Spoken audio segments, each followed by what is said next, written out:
that. Okay, well, again, thank you, Paul, for the invitation to be here. I appreciate it. And what we're going to cover is as Paul said, the history of the school. When he asked me to do this, I wasn't sure how to do it. And so I decided I would somewhat follow the document that I wrote, but I've got quite a bit of stuff in here that is not in there. So having said that, the school wound up being the largest telegraphy school, largest private telegraphy school in the Western Hemisphere. And in order to tell this story, this is almost all a picture show. I'm not a big fan of a lot of words on the screen, so this is mostly a picture show. And before I start, I really have to set up the country. What was going on in the country was absolutely critical to why this school came about. And we're going to answer, why did this start in the 1870s? Why was it telegraphy? And why Valparaiso, Indiana? Why not Quincy, Illinois, or Indianapolis or somewhere else? What's special about Valparaiso? So we're going to cover all that. And as I said, I've got to set up the country to tell the story. I do want to acknowledge, I know with help from alumni, a lot about the school and the history. What I do not or did not know about is much about railroading. And I want to acknowledge Abram Burnett. He's a fellow member of the International Morse Telegraph Club. And he's just brilliant. He's got over a 46-year career in railroading, station master, telegrapher. He knows it all pretty much. And I've learned a great deal from Abram. So I want to acknowledge him for the credit on a lot of this stuff. So, and he was trained. The reason we're together is he was trained by a graduate of Dodge Institute of Telegraphy, Harry Clark, who graduated in 1920. And he used the Telegraph Instructor, the book written by George Dodge, and it absolutely became the Bible throughout the telegraphy industry. All the schools, most all the schools used it, and it was an outstanding textbook. So to start the story, what's going on in the country? Well, we're just coming out of the Civil War. And as we do that, the country is building out the Transcontinental Railroad. It's going to absolutely change this nation. And it is massive undertaking nationwide. The building of it took a lot of manpower. It was very, very expensive. It took a lot of money to build this thing.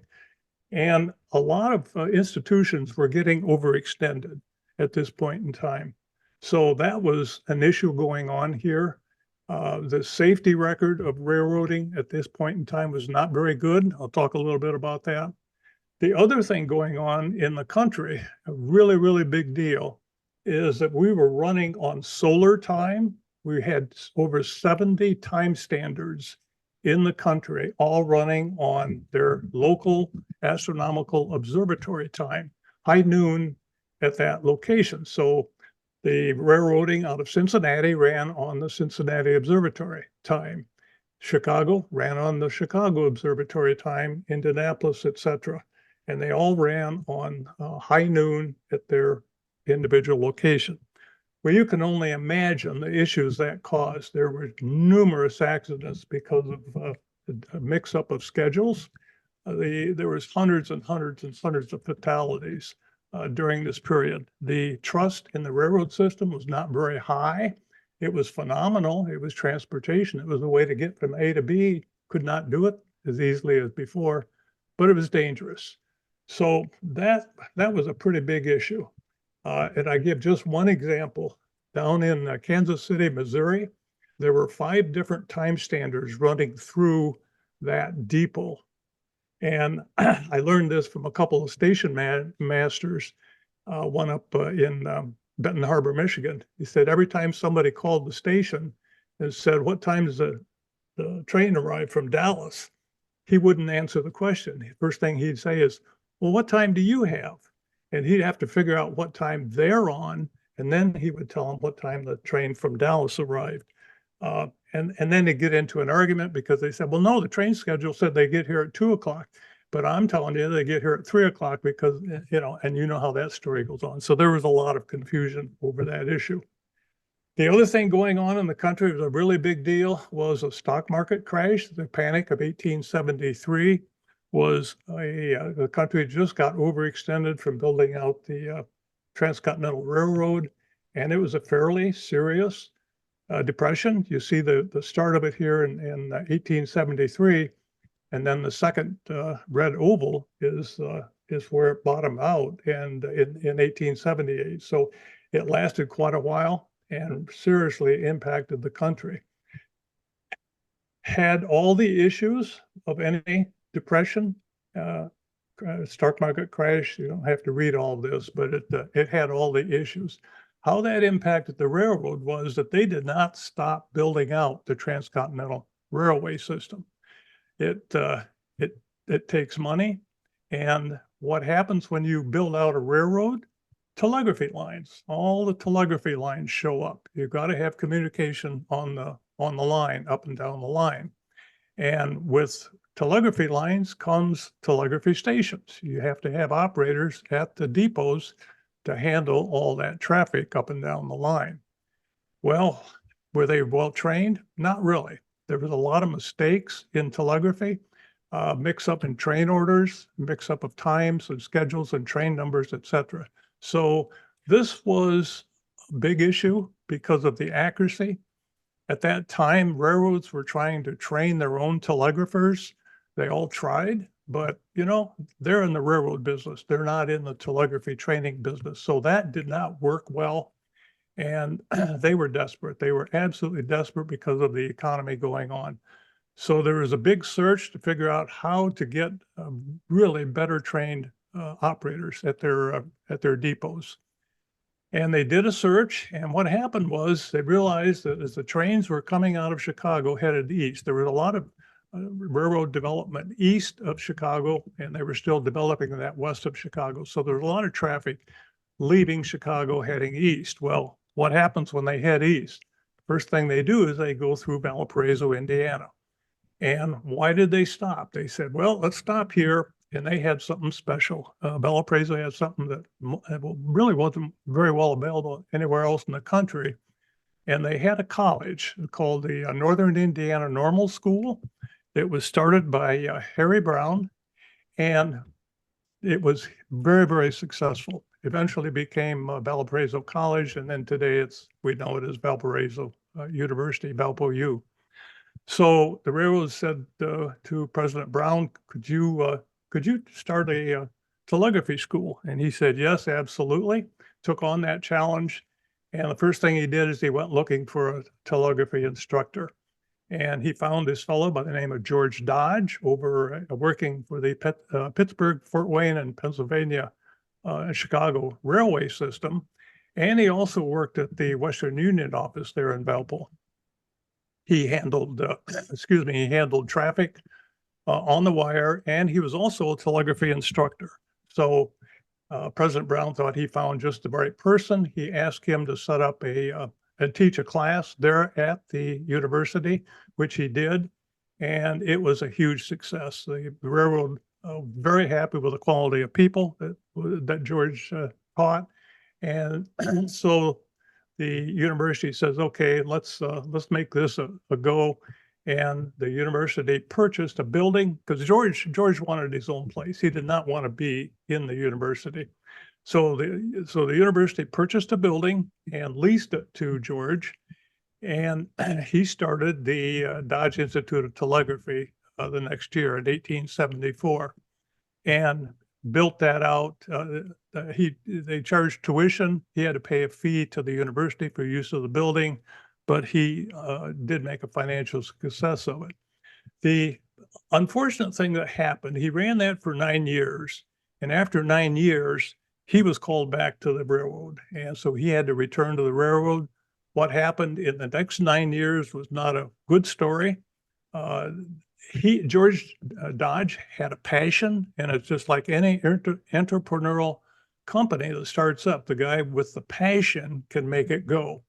When he had to return to the railroad company, got sold, sold twice. It started and stopped, went out of business. And so after 9 years, it had pretty well failed and was out of business. So something really wonderful came along after it went away.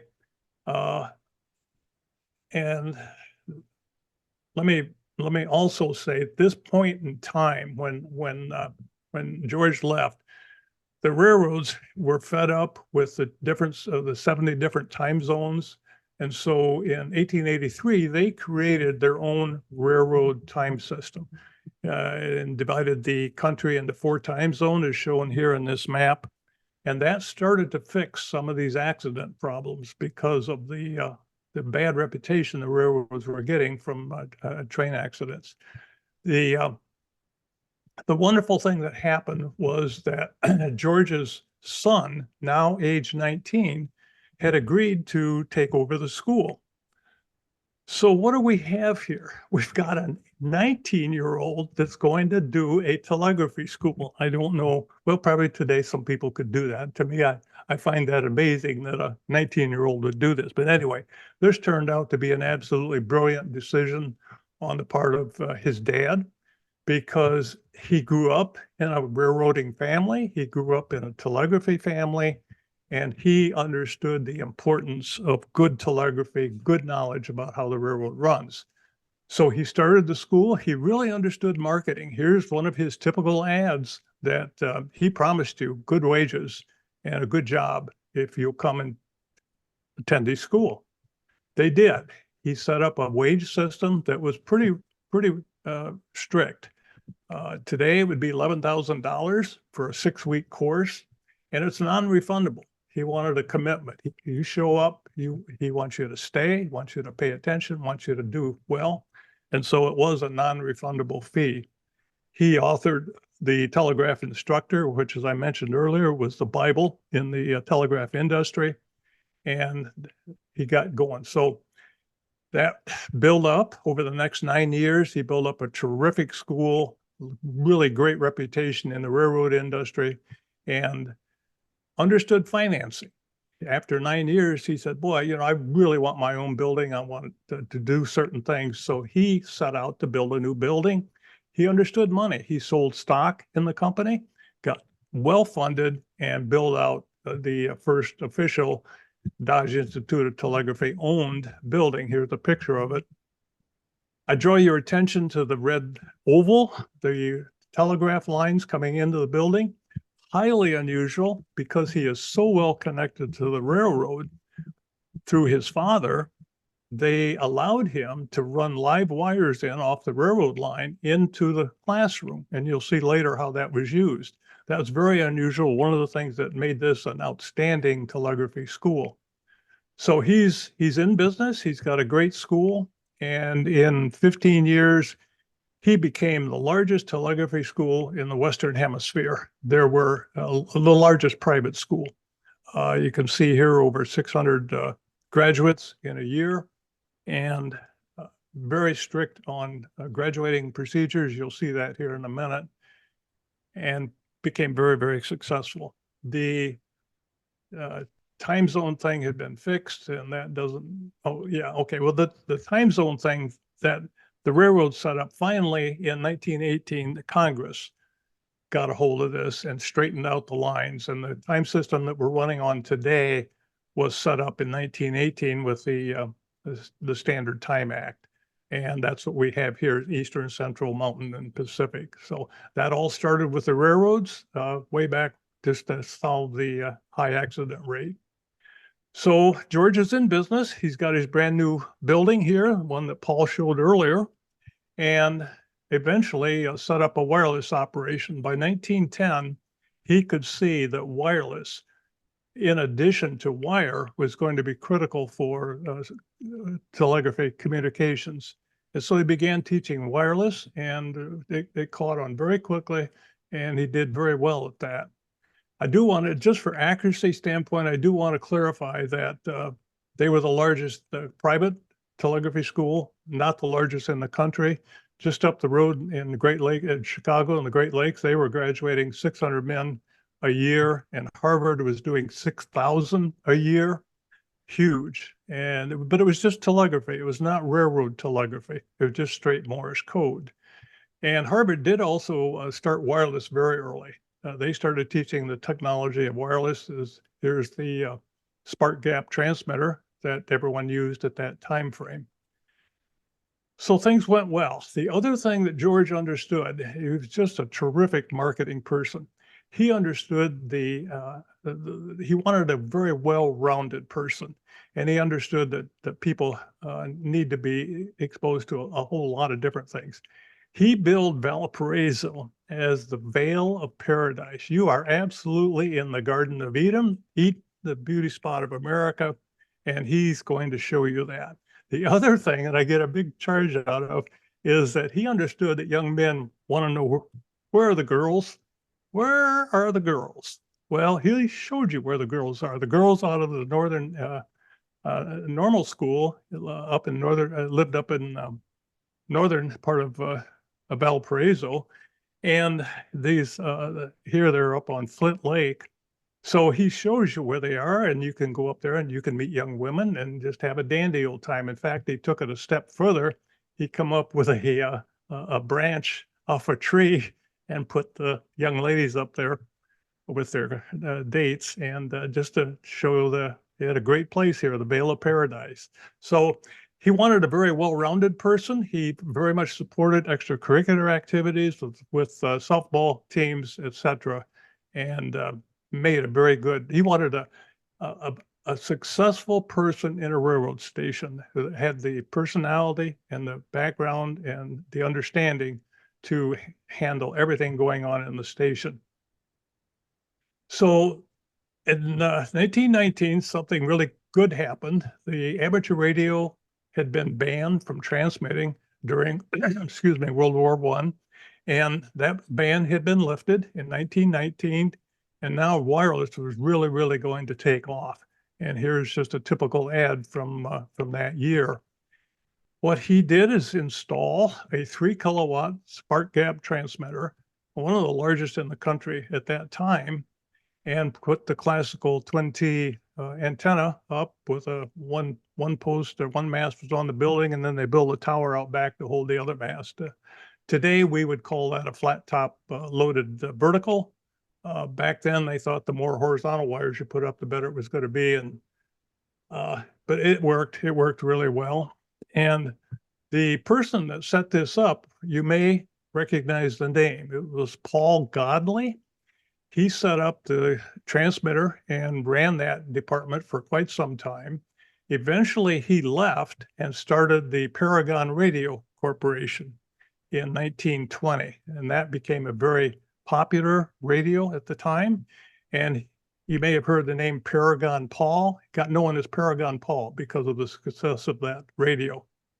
The other thing interesting in amateur radio is that the ARRL gave him a certificate and an award for the first international amateur radio contact. He had he was the first one to develop Armstrong's regenerative patent for amateur radio, which greatly increased the sensitivity of amateur radio receivers. And he was able to make a contact in a foreign country and got an award for that. I'll mention while we're on this slide that other good things happened from Dodge deciding to set up a wireless early. This is a gentleman by the name of Jack Gray. He graduated in 1917. And what's important is that he became an employee of the Voice of America Bethany station here in Westchester. He was one of the founding engineers, and what is unusual is he was part of the design team that designed the first 200 kilowatt shortwave transmitter in the world. There had never been one. They didn't have vacuum tubes that would run at 20 megahertz. They had to work with, forget the name, out in the East Coast with them to develop a vacuum tube. They had to develop all the circuits and everything to handle 200 kilowatts. It worked. We had 6 200 kilowatt shortwave transmitters at the station that would run from 5 megahertz to 20 megahertz. And Jack was a part of that. He had a very solid education coming out of Dodge, and he did attend other universities, but it all started at Dodge. So George is on his way. He's got a very successful school. He's well funded. He understands that. He's got a great textbook, best in the country, and he went on for a very long time. It just graduated a lot of people. To explain why he became the best, I can do that better with pictures than with words. We're looking at a picture of the beginning telegraphy class, and what do you see here?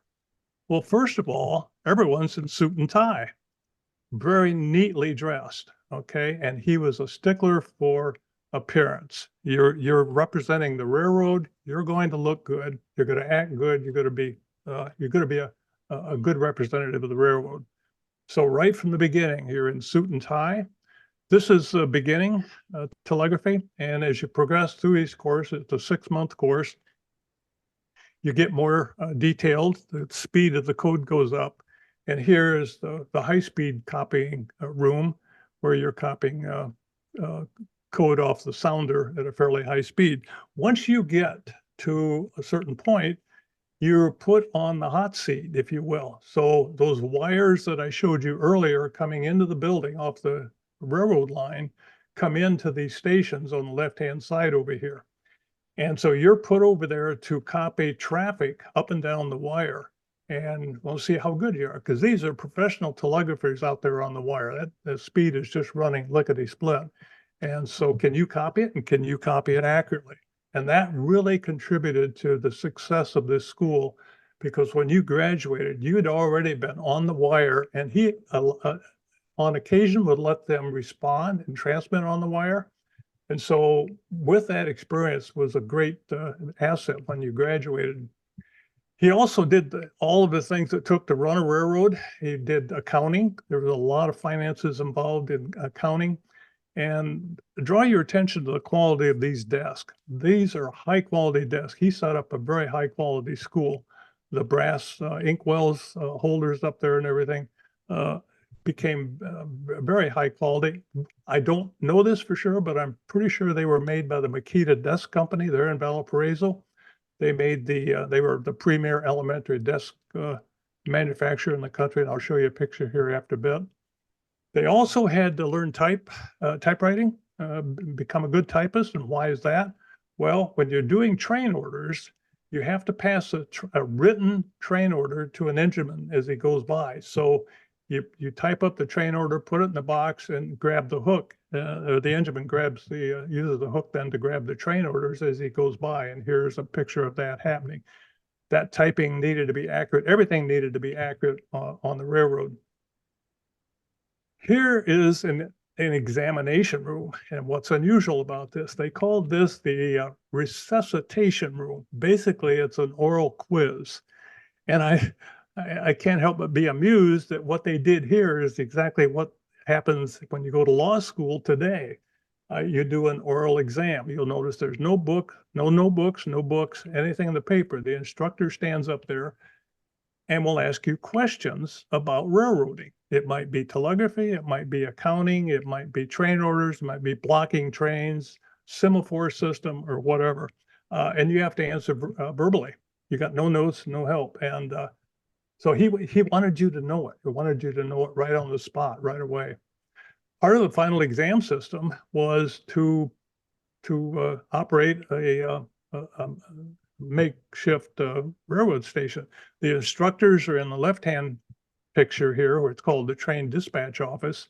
There would be instructors over there, and on the right-hand side, the graduating office, is you would be put into one of these locations, and they would be sending you train orders, information on blocking trains, the interlock signaling system, semaphores, etc. And you had to copy that information and type it out to produce a train order. And so that's part of your exam. You have to go through a series of these exams. And then this one you're going to absolutely love. And I don't know any of us that would love doing this, but your final exam is in front of all of your instructors. You are to send and receive telegraphy information. And you're one at a time, you're up there and you're given a code from the instructor, and then you have to transmit a message back, and that has to be absolutely perfect. So that's how Dodge got such an incredible reputation in terms of a school. And as Paul said, he became the largest one, and they came in from all over the country. Graduated a lot of people, and so in the 50 years that George ran the school, it just produced an incredible reputation for the railroad industry and for telegraphy in general.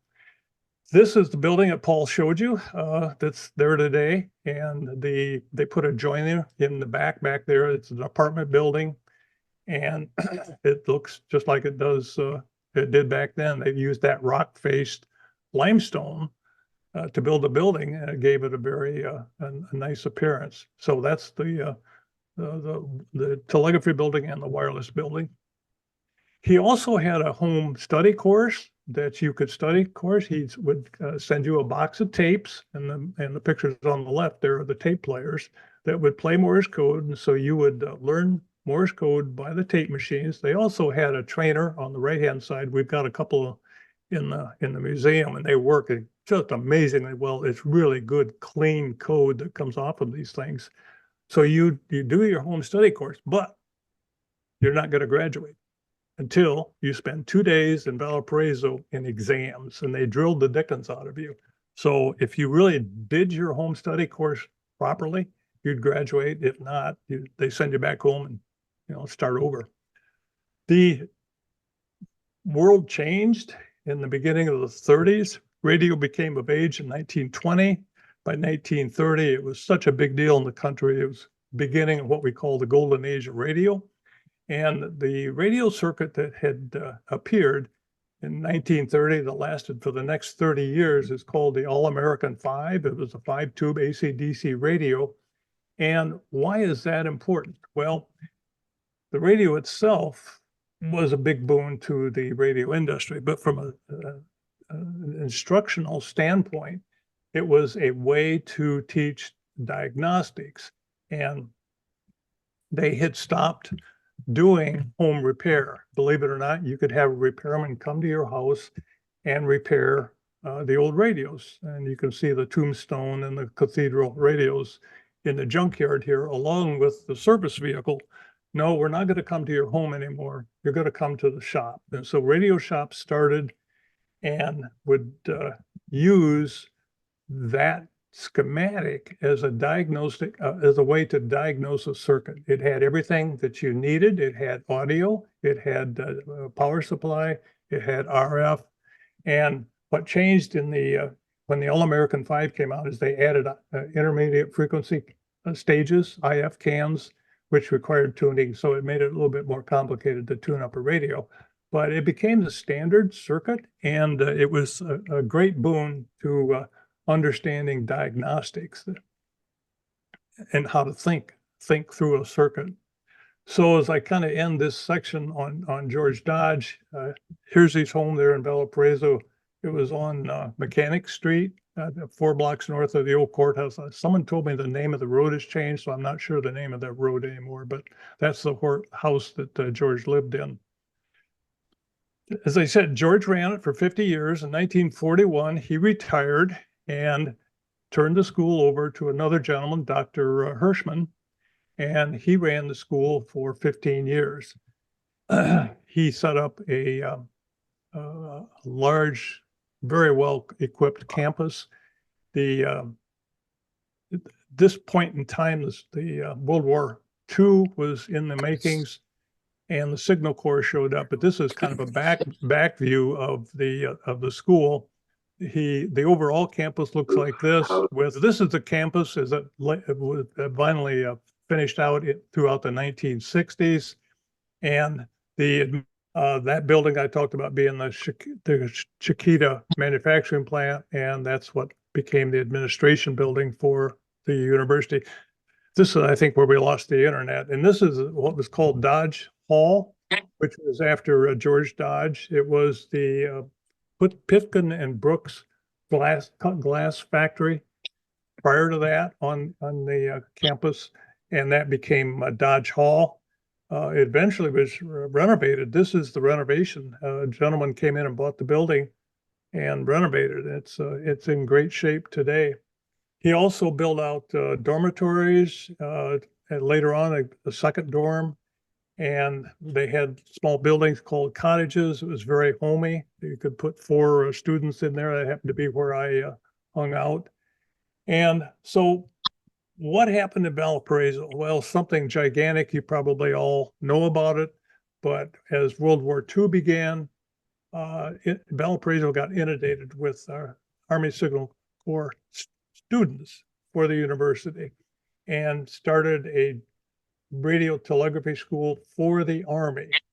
And that's all the school did. They had so many people in the school that they did not have enough housing. They were housing people all over Valparaiso, and they put in a what we would call, I guess, a trailer camp in the back. That's the dormitory in the forefront, and in the back, those white little buildings are trailers. And it's in the left-hand part of your picture here. Area D is housing for soldiers, and quite a few of them were married, and the wife and a lot of them had babies.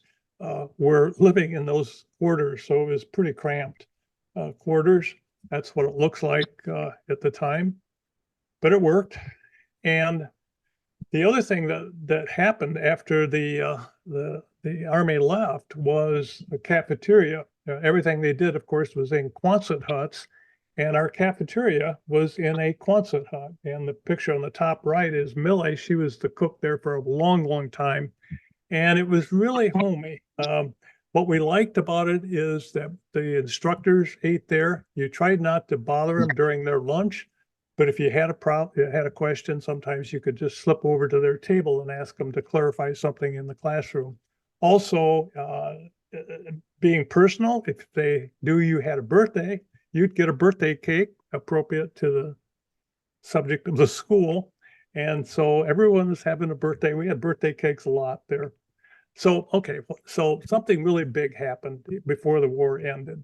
1944, President Roosevelt signed the GI Bill, and that absolutely changed life at the school. At that point in time, vets could get a college education, get their room and board, get their food, get everything paid for.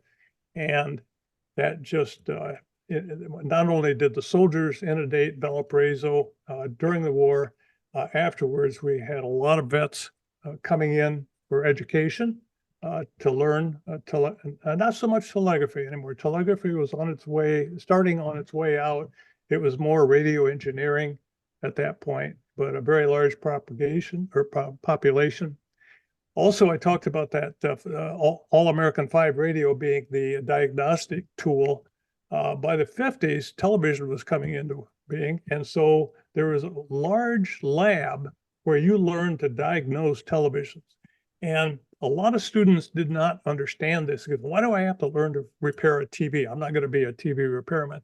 That's not the point. The point was to diagnose and learn how to think, to work yourself through a circuit.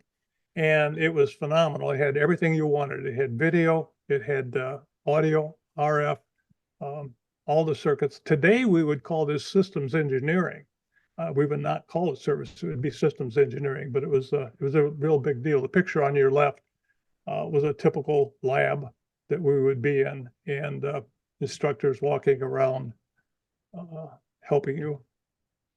The other thing that happened, as Dr. Hirschman was wanting very much to build out the school and increase enrollment, he went down to Indianapolis and purchased the Indianapolis Electronics School. It was formerly the Indiana Electronics and Television Corporation. Had that for 10 years and then had to close from low enrollment. I had a lot of conversations with Major Hendricks, the last instructor there. And he also came up to Valparaiso, was an instructor there in Valparaiso at Valpo Tech. And a lot of the teaching aides at Valpo Tech came from when we closed down the Indianapolis Electronics School. They also had a very well-equipped amateur radio station. This was the station when I went there in the mid-60s. Now, something unfortunate happened in 1956. Dr. Hirschman was killed in an automobile accident, and we lost the president of the school at that time. So Dr. Peasley stepped in to run the school. He ran the school for 3 years. And something else significant was happening in 1956, and that's the GI Bill ended. Dr. Peasley knew this was going to have a serious impact on the finances for the school, because up to now, we'd pretty much been financed by the GI Bill, a lot of income. So Dr. Peasley went through, and the school had kind of been run in the entrepreneurial fashion, and changed it over to a structured setup with departments and different staff, better staffing, I should say, better staffing. The next 3 years, we were without a president. The board of directors ran the school, and the primary stockholder, the top stockholder, was Dr. Hirschman's wife, Nettie Hirschman, and she kind of ran the board. And during the end of that 3-year period, she appointed her son, Edward, to be president. And so Ed Hirschman was president from 62 to the end of the school. The other thing that went on here was absolutely ad hoc, unplanned, and who would have seen this one coming? Clear back in 1947, when the school was very, very healthy financially, Dr. Hirschman applied for a broadcast license. They wanted to set up a radio station on campus. Great idea. It's a radio school, engineering school, good thing to do.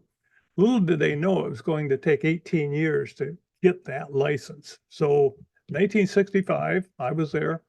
They got the license, and they went about setting up a radio station, WNWI, NWI for Northwest Indiana, and that was on the air for quite a while. The unfortunate thing was it took a lot of money to set up this station, and this was not the best time to be doing that. The school badly needed money. They had money to pay all the instructors, but they did not have money to keep up the capital improvements, and the buildings were deteriorating rather badly, roofs leaking and windows cracked, etc. So, but the school went on. We went on, had an education. You could get 2 different degrees. You get an electronic technology degree or a BSEE. And if the BSEE was the 5 semesters in Valparaiso, and then you picked up 5 semesters at some other pre-engineering college, and you would get the BSEE.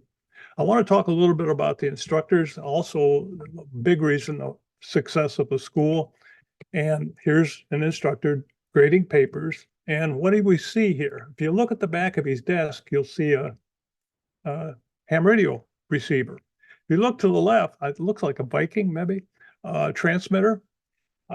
Most of the instructors were amateur radio operators, and hams. I mean, the whole room there is full of hams. You're hands-on people, and that contributed greatly to the success of the school. Was get your hands on it.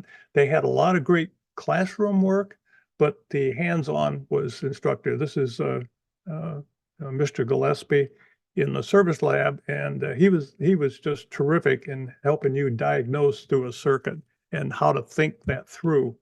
Also, when the school did not have its own instructors, they hired instructors out of Valpo U, calculus instructors particularly, and they were really very good. They understood electronics. This was calculus for electronics, and it was really, I really enjoyed that. The facilities was not overly robust. This was a very economical desk. There's 2 of us there. There's one on the other side, so you did not have a lot of room. But you had a desk, but not a lot of room to study. The other thing I want to point out, this picture is not from the 60s. This picture is from back in the 40s when Dodge was running the school. And that's a diagnostic bench where you're learning to do diagnostics. And what I want to draw your attention to is the dress code. These folks, the gentlemen are in a suit and tie, the ladies in high heels, very dressed formally, and they still carried out that culture of producing a very competent person, well-rounded, and the dress code was very strict. That's the bench that was used. I think the benches came out of might have come out of World War I, but they were World War II benches that the Army put in the school, and they lasted the entire life of the school. That's the benches we worked on. They also, when they got into television, students built their own TV camera, their own TV receiver, all the processing equipment, and that was all student built. It looks home built, in fact. Study hall was strict. There was a lot of work in there, and this just is a good example. Also, you might spot a couple of women. There were not a lot, but there were women in the school. Later on, we didn't have so many, but in the early years, there would be women coming through getting an engineering education. As we move through the 60s and 70s, of course, we're going to make that transition from vacuum tube into solid state, and that was interesting because the graduates, when they graduated, they were schooled in vacuum tube technology and solid state. That happened to me, and so it added value because companies wanted someone that knew how to convert vacuum tube designs into solid state designs, and I wound up working for Warner Brothers or for United Audio in Hollywood to convert some of their stuff from analog to digital.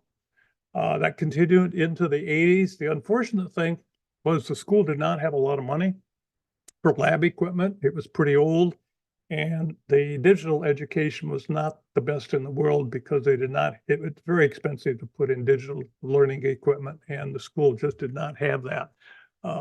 So that kind of winds me down to the end of the presentation. I do want to say that all the big companies showed up. I mean, the IBMs and all the big companies showed up. We all had 2 or 3 job offers. As soon as interviews opened up and we started taking interviews, the offers just rolled in like crazy. So it was a good testament to the reputation of the school throughout industry. They came in from all over the country. A population of the alumni is, in fact, pretty much all over the country. Of course, it's centered around the Midwest, but we had people in from Florida, California. I happen to have a roommate from Kuwait.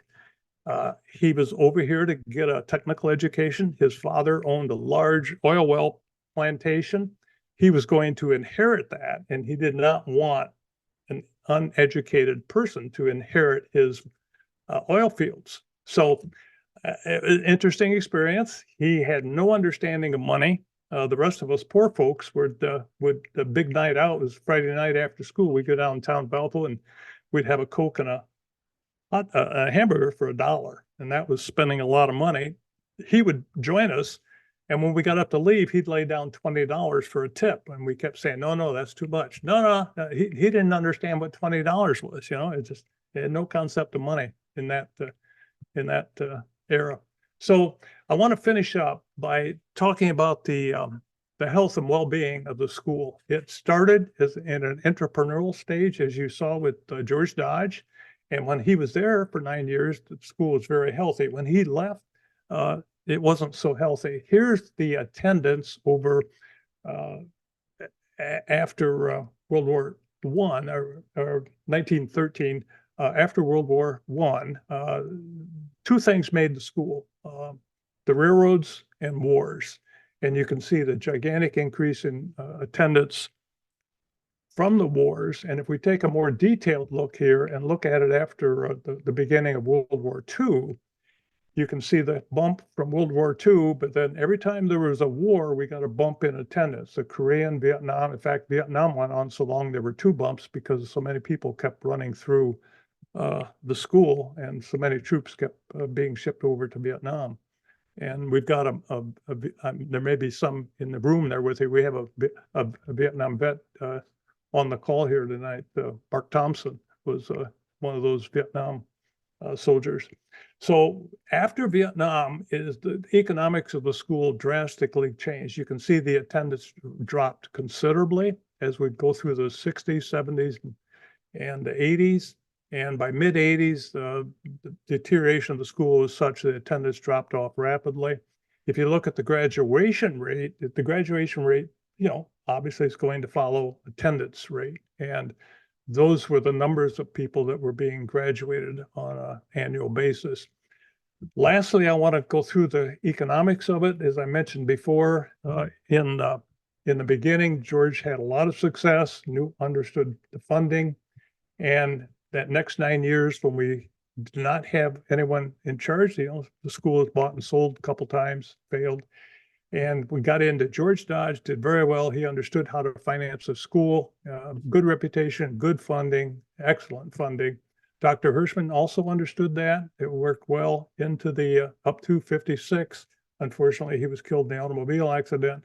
And Dr. Peasley inherited good funding, and that worked well. But as soon as we started into 1960, is the financing started to deteriorate, and that just kept creeping up on us.